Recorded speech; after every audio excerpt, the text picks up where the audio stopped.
Welcome back mga podcaster sa ating segment na Philo Talks Season 2. So ako po pala si Pods Bomb. Ako naman po si Pods Janly. At narito tayo ngayon upang pag-usapan ang lesson ng Week 10. Tungkol ito sa the human person and the consequences of his or her free choices. Oh.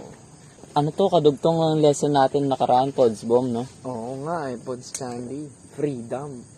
Ano bang natutunan mo dito, Pods Bomb? Ako, natutunan ko sa freedom of choices natin, may mga consequence yan. So, may responsibilidad din tayo na alamin kung mabuti ba ang kalalabasan ng isang desisyon o masama. Tama, Pods Bomb. Para sa akin naman, ito namang consequences na to, ito yung nagiging dahilan para ma-exercise yung freedom natin kasi nagkakaroon tayo ng iba't ibang choices sa buhay. Tama ka, Pods Chandy. Ngayon, alamin naman natin na ating mga podcallers kung meron silang Natutunan ngayong week na to. May tumatawag na. May tumatawag na. Hello po. Hello, podcaller number 1. Ano ang natutunan mo sa ating Philo Talk sa week 10? Ako po si Sean Jeffrey Bobadilla. Isa po sa natutunan ko sa week 10 ng Philo is yung responsibility comes from two words, which is response and ability, or easy to understand. Responsibility is the ability to respond. Yung responsibility sa ating mga choices, kailangan laging meron yan para kayang-kaya nating harapin yung bawat consequence sa ating mga decision sa buhay. Yun lamang po. Salamat. Maraming salamat, podcaller number 1. Para naman sa ating podcaller number 2. Ayun na, nagli-ring na. Hello po. Hello, podcaller number 2. Ako po si Shinroy Stimpok.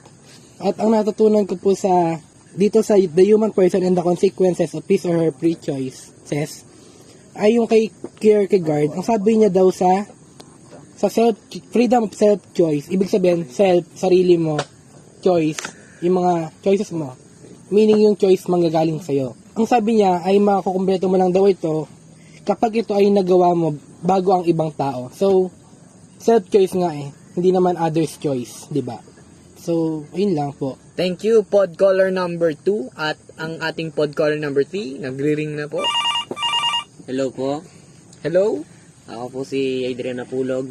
At ang para po sa akin, naintindihan ko po sa lesson na ito ay ang mga choices po namin ay mga choices po natin ay may consequences. So, kailangan po natin munang alamin yung mga consequences na to bago tayo mag-decide. Alamin natin kung ano yung tama at hindi natin ito papasawalang bahala kay Batman. Malalim yan, podcaller number 3. At tingnan naman natin mga susunod na podcaller. Ayan na, nagre-ring na siya. Hello po. Hello. Ako nga pala si Carl Anzon Torregosa at ang natutunan ko ngayong week ay ang freedom ay nagiging genuine kapag naging responsable tayo. Naging responsable tayo pag ginagawa natin to socially.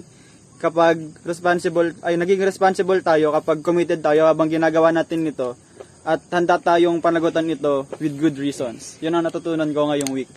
Thank you, podcaller number 4. At ating podcaller number 5.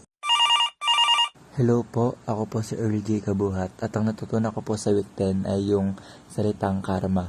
Dahil po sa freedom, kalayaan po natin, pwede po tayong gumawa ng masama o mabuti po sa iba. So, ayun po, doon po yung karma. Once po na may nagawa kang masama na pili mong kalayaan, ay may karma ka pong matatanggap. Ayun lamang po, salamat. Thank you, podcaller number 5. So, Pods Charlie, ang dami nila talaga natututunan sa ating Philo Talk, no? Yes, Pods Bomb. Talaga namang lalo tayo naengganyo na ipagpatuloy ang ating segment. Tama. Para pag-usapan yung mga lesson natin sa philosophy, no? At yan na po natin tatapusin ang ating segment na ito. Muli, ako po si Pods Janly. Ako po si Pods Bomb. And that's 5 minutes. See you next week. Pillow talk anymore.